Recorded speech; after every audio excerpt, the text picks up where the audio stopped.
Il faut bien voir que le Maroc est un vieil État-nation. Vieil État-nation, une simple référence permettra de mettre en évidence cette idée. Quand Hugues Capet est élu roi de France en 987, la monarchie marocaine a déjà quasiment 2 siècles d'existence. Donc c'est un vieux royaume, un vieil empire, et ce vieux royaume, ce vieil empire, a été très largement amputé pendant la période coloniale. Le Maroc était en décadence au XIXe siècle et il a été amputé à l'est et au sud. Amputé à l'est très largement par la France, lorsque la France a constitué l'Algérie. Et la France a poussé vers l'ouest les frontières de l'Algérie, et ce faisant, les frontières du Maroc ont reculé. Et le Maroc a été ensuite très largement amputé vers le sud. C'est ainsi que les Espagnols, en s'installant dans ce qui deviendra le Sahara occidental, ont complètement coupé le Maroc de ses vieilles racines, de ses grands axes nord-sud qui reliaient le cœur du Maroc à la vallée du fleuve Sénégal et jusqu'à la boucle du Niger. En d'autres termes, les racines africaines, d'où sont sorties de très nombreuses dynasties marocaines, ont été coupées à la suite de cette occupation espagnole. Et lorsque l'indépendance du Maroc a été reconnue par la France et par l'Espagne, en 1956, le Maroc s'est retrouvé dans ses frontières coloniales. Un contentieux a éclaté avec l'Algérie, car il faut bien voir que toute une partie de l'Est marocain est historiquement, de l'Est marocain était rattachée à l'Algérie, et jusqu'à la région de Colombéchar. Colombéchar est une localité qui était historiquement marocaine. De même Tindouf. Et restait au Maroc à récupérer toute la partie sud qui était territoire espagnol, Sahara occidental. Les Espagnols hésitaient à donner l'indépendance à la région, et les Espagnols ont traîné les pieds. Ce qui fait que le roi du Maroc, Hassan II, s'est tourné vers la Cour internationale de justice et a posé la question suivante, quels étaient les droits historiques du Maroc dans ce Sahara occidental? En effet, les Espagnols voulaient créer la fiction d'une entité sahraoui de façon à créer au sud du Maroc un État totalement artificiel, mais qui, pour survivre, devrait se tourner vers Madrid. Donc, les Espagnols comptaient rester par le biais de cet État fragile, dépendant de l'Espagne. Quant à l'Algérie, qui a toujours nourri une certaine, je ne dirais pas une certaine jalousie, le terme serait trop fort, mais une certaine envie vis-à-vis du Maroc. Pourquoi? Ben, nous sommes là au cœur de la grande question du Maghreb. Il y a un État-nation dans le Maghreb, c'est le Maroc. La Tunisie également. Mais l'Algérie n'a jamais existé. L'Algérie est une création française. Lorsque la France arrive en Algérie, l'Algérie est une dépendance turque, totalement dissociée. Historiquement, il n'y a pas de nation algérienne. Il y a certes un royaume de Tlemcen, il y a certes des entités ici ou là, mais il n'y a pas d'État algérien. Et l'Algérie a toujours nourri vis-à-vis du Maroc une sorte de complexe d'infériorité. Et l'Algérie ne voulait absolument pas que le Maroc puisse récupérer le Sahara occidental. Pourquoi? Mais il suffit de regarder une carte. L'Algérie est un État accroché au littoral méditerranéen du nord de l'Afrique, avec un énorme appendice qui s'avance vers le sud, à travers le Sahara, appendice totalement artificiellement rattaché à l'Algérie par le général de Gaulle, alors que le Sahara n'a jamais été algérien, puisque l'Algérie n'a jamais existé. Et cette Algérie est donc géopolitiquement coincée dans la Méditerranée. Alors que son voisin marocain, qui ne dispose pas de ses richesses, a lui une immense façade atlantique. Et la récupération du Sahara occidental fait que le Maroc se retrouve avec plusieurs milliers de kilomètres de littoral atlantique, ce qui fait que le Maroc est totalement tourné vers le grand large. Le Maroc est totalement tourné vers cet océan des grands contacts océaniques. Ce qui fait que l'Algérie se trouve coincée dans cette Méditerranée, qui est un lac. Il suffit de fermer le détroit de Gibraltar, et la Méditerranée est totalement asphyxiée. Tandis que le Maroc, lui, n'a pas cette géopolitique de l'enfermement. Le Maroc est tourné vers le grand large.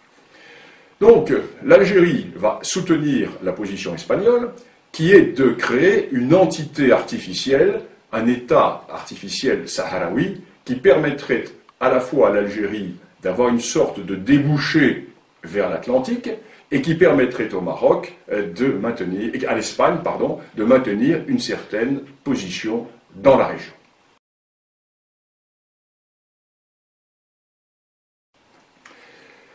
Historiquement parlant, la revendication marocaine est absolument incontestable. Elle est incontestable pourquoi? Parce que 5 des dynasties marocaines sont sorties du Sahara occidental ou du Grand Sud saharien. C'est un premier élément. La première de ces dynasties, c'est celle des Almohavides.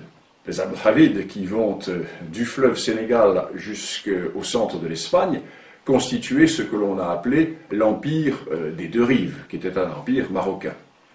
Je ne vais pas rentrer dans le détail des dynasties marocaines, mais la plupart des dynasties viennent du Grand Sud. Deuxième élément, nous avons les réalités qui étaient les réalités économiques et politiques. Toute la vallée du fleuve Sénégal, la vallée du fleuve Niger, la boucle du Niger, était tournée vers le Maroc. N'oublions pas qu'au XVIe siècle, Tombouctou était une ville marocaine. La prière à Tombouctou était dite au nom du sultan du Maroc. Le pachalik de Tombouctou était un pachalik marocain. N'oublions pas également que les grandes routes transsahariennes qui permettaient de mettre en relation le monde ouest-africain avec le monde méditerranéen étaient sous contrôle marocain et aboutissaient dans les grands marchés du sud du Maroc.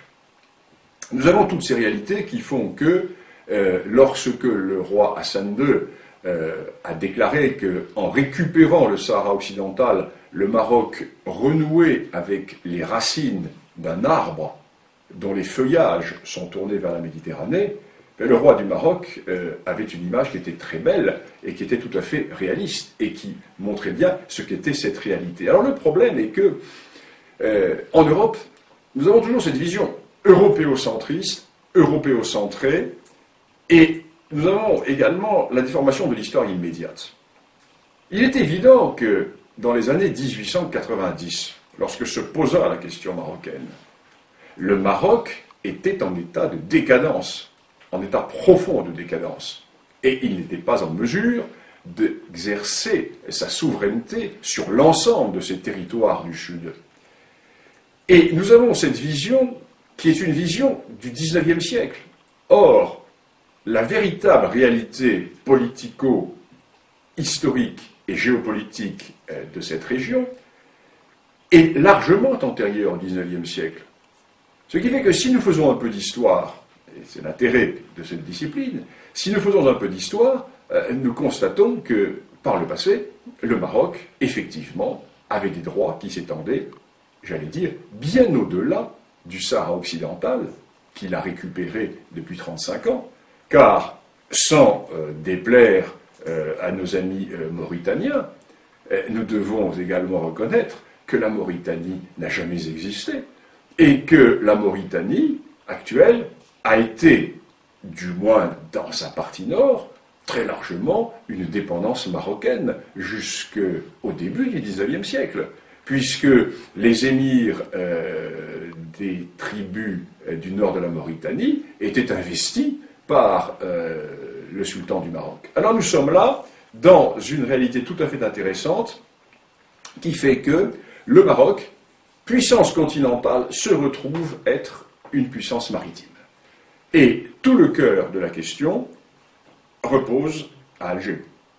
Car il n'y a de question du Sahara occidental que parce que l'Algérie n'accepte pas, elle n'ose pas le dire ouvertement, tout simplement parce que l'Algérie n'accepte pas de voir que son voisin occidental, que son voisin marocain, se retrouve doté d'atouts géopolitiques considérables qui vont faire que dans le siècle à venir, le Maroc va avoir un rôle tout à fait déterminant dans la géopolitique de cette partie de l'Afrique, alors que l'Algérie, en dépit de ses richesses découvertes par la France au Sahara, n'est qu'un État enclavé dans cette Méditerranée qui n'est qu'une sorte de grand lac Léman par rapport à cet océan Atlantique qui est la mer de contact avec tous les océans du monde.